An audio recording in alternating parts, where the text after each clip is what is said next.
Let's go. Right, now we'll hear from Robert Searle, the analyst at Fast Markets, with a presentation entitled Manganese Market Outlook. Discussion continues. Is manganese entering a new era? Robert will address demand trends, China's market dominance, pricing strategies, compliance, and Europe's investment in high-purity refining. Robert, welcome.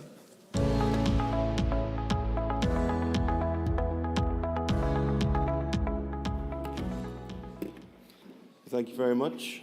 As you said there, I will be presenting Fast Markets' high-purity manganese outlook and trying to answer the question, is manganese entering a new era, both in terms of demand, supply, and what the challenges may be for the industry going forward? We'll first look at this demand and the new era of growth we expect to see from some of these higher loading manganese chemistries of the future, the seismic supply shifts and to what degree diversification is coming in this market, and then bridging the gap and some of the threats and opportunities which the industry faces given the Chinese control of the supply base. So first, onto our demand forecast and the outlook for the changing of chemistries. High-purity manganese is forecast to see demand grow by close to 6 times out to 2034. We're extremely bullish on this due to the e-mobility forecast and the growth in China and North America, Europe, and globally. Now, in 2023, around 100,000 tons of high-purity manganese was consumed by the market, with the vast majority of this going into EVs. 2024 has seen some short-term headwinds. Much of this has been discussed in the last couple of days in Western markets where NCM chemistries remain dominant. But we expect to see a recovery in sales growth in NCM vehicles and the EV market at large, aligning with the deployment of higher manganese loading chemistries of the future in the second half of this decade. As well as e-mobility, we also see battery swaps and ESS seeing strong growth, particularly with the deployment of high-purity manganese and sodium-ion chemistries out to 2034. So a bullish forecast for high-purity manganese in the next 10 years. Now, why is there the growing interest in manganese, and why do we think we see a greater deployment in the second half of this decade? Well, currently, manganese makes up just a fraction of cell costs. If we're looking there from our Fast Markets battery cost index, from 2022 or Q1 2022, we see a downtrend in cell cost prices for both nickel-based and lithium and LFP. Now, this has been due to bearish raw materials, but also a slowdown more recently on the demand side. And this is key for adoption, in fact. More affordable cells in EVs will mean a faster uptake and a transition from ICE vehicles. Now, within NCM vehicles, the CAM cost makes up around 55% of the cell cost, and it's key to reducing battery prices and the sticker price of electric vehicles. In an NCM, on average, we see that high-purity manganese only makes up about 1% of the bill of materials, compared to much more expensive nickel or lithium. Now, that's averaged over the last 2 years, so obviously lithium prices have had a significant effect on the cell cost structure. But while only costing around 1%, high-purity manganese makes up around 6 to 14% of the total weight of the CAM. And manganese sulfate has a significant advantage against things like cobalt sulfate and nickel sulfate, a seventh and a sixth of the price. And it's part of the reason why we're seeing an interest in thrifting things like cobalt and moving more towards high-purity manganese sulfate in NCM vehicles. It also carries less of an ESG risk when looking at the upstream and considering mining of cobalt in the DRC and Indonesia as well for nickel and cobalt. So with current chemistries we see, things like NCM 622 is lower cost than some of the higher nickel 811 or 712. So higher manganese loading is already giving a cheaper cell cost. But we need to look at some of the potential future chemistries which we believe will start to see deployed in the second half of this decade. Next generation cathode chemistries like LMNO, lithium manganese rich, or LMFP could contain up to 5 times the manganese content of the current line. Now, LMFP is an intriguing chemistry which is garnering much interest. The addition of manganese improves the thermal stability of LFP, and we believe that we're starting to see it revolutionize manganese demand in the second half of this decade.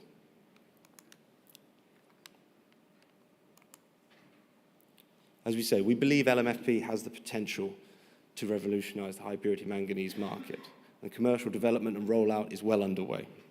If we look first to the energy density of some of the cells and batteries currently on the market compared to LMFP, we firstly see an improvement of around 15 to 20% on energy density for LMFP compared to LFP, with only around 8% higher on the cell costs. It's very close to mid-nickel 622 energy density, and again, over the last 2 years has averaged 13% lower on a cell cost level. And with a greater thermal stability, there's a lower fire risk, something which has been of concern, particularly in the NCM market. On the right-hand side, we're showing our passenger electric vehicle high-purity manganese demand forecast out to 2034. With the growth profile, we expect LMFP to take a 19% share of total manganese by 2034. It's expected to take firstly market share from LFP, but also from mid-nickel 622. We expect total manganese demand from LMFP to actually overtake its application in 622 chemistries by the end of this decade. And as I've said, LMFP is just one example. It's probably what we expect to see for the fastest develop. But if we look into another one, such as LMNO, this high-performance energy density cell. If we run a scenario of looking at, by 2034, if LMNO was taking up 1% of the gigawatt hour for passenger electric vehicles, this could represent 10% of the total manganese. So there's a significant impact on these higher manganese loadings for chemistries of the future. So certainly game-changing when looking at total manganese demand, but presents a challenge when looking at the question of whether we're entering a new era of supply and whether there are such changes. LMFP is very likely to remain a Chinese-focused industry, and this is a threat for the development of projects outside of China for feed. And so the seismic supply shifts. What degree of diversification can we expect to see? Currently, China remains the key supplier of high-purity manganese, and global diversification is underway, but we expect it to remain so. Mine supply is much less of a bottleneck when looking at manganese compared to cobalt or nickel. Large-scale producers in South Africa, Gabon, and Australia are multi-million ton producers. The e-mobility battery demand is less than 1% of that in 2023, and even with extremely bullish forecasts on the total demand of manganese by 2034, this could reach up to 3 or 4%. In 2023 and now 2024, we see the major base in China and the producers in Europe, in Japan, and more recently Indonesia. And diversification is coming. We expect in the next couple of years we would start to see projects in North America, in the US, in Mexico, in Canada, new large-scale project in Czech Republic, in countries like Botswana, South Africa, which enjoy such large reserves, and also in Asia with the development of new capacity in South Korea. But at the same time, our forecast is that Chinese supply is expected to grow by a larger degree. And there's a couple of reasons behind this, which we're going to touch on. We believe that China's supply at the moment already still has room to grow. On the left-hand side here, we're charting with the yellow line the fast market manganese sulfate battery grade price in mainland China. So after launch, it settled around 6,200 to 6,300 yuan per ton. But then we begin to see some of this bearish sentiment arriving in the market from late 2022, particularly from reduction in subsidies in the Chinese market. Now, over this period, prices have trended closer towards the blue line there. And as you can see from the purple line just below it, this is the utilization rate of China's installed capacity for high-purity manganese sulfate. Utilization rates have continued to fall, tracking the bearish prices, and we begin to see shutdowns in May of 2023 on some of the higher-cost producers. So two different routes here, using direct ore to high-purity manganese sulfate, typically lower cost than going via high-purity electrolytic metal, which is a smaller supply base, but still more costly. So we see these shutdowns, and as prices continue to fall, we believe that it's only the integrated players are the only winners at this point in the market and the only ones operating. Now, if we look into 2024 there, we start to see potentially some signs of a price recovery. Prices pick up again over the average operating cost in China. But if we look at the utilization rates, this is not really matched or tracked by processors in the market. The main cause behind this was a tightening of the manganese ore market, in particular high-grade manganese ore market. We saw shutdowns in Australia on weather disruptions, and the feeling of tightening or lower inventory levels than needed in the Chinese market led to higher manganese sulfate prices. In July and August, prices have again started to trend downwards, and operating rates remain very low in China, around 27% at the end of August. Processors in China then are waiting for the return of this demand and are expected to be able to scale up quickly to feed the PCAM, CAM, and battery demand both in China but also in wider Asian market. So what does this look like for our regional supply forecast? So showing there 2023, 2024, and then out to 2034. China's high-purity manganese supply is forecast to grow 4 times from 2023 to 2034. It's expected to command 70% of global supply. So diversification is coming, but it is still going to be the major source of high-purity manganese in the coming decade. Outside of China there, we see significant growth in the Americas, as we highlighted. There's potential for at least 5 projects to come on in the next 10 years. And by the end of our forecast, we expect around 17% of high-purity manganese to be coming from the Americas in the US, Canada, and Mexico. The need for IRA-qualified units and the incentives provided from not taking Chinese material and building out a domestic supply chain are great enough that we expect to see new capacity coming in the next 2 to 3 years.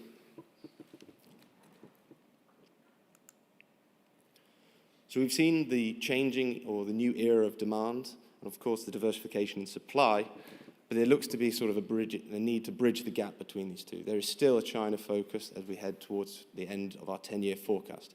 And this presents many threats and opportunities for ex-China projects coming online or planning to come online in the next 10 to 15 years. The issues and the challenges focus around the price of the material, the cost, operational cost, and also demand localization. So this is showing our market balance and price forecast for the battery-grade manganese sulfate in mainland China. We expect the market to be balanced and well supplied in the short to mid-term.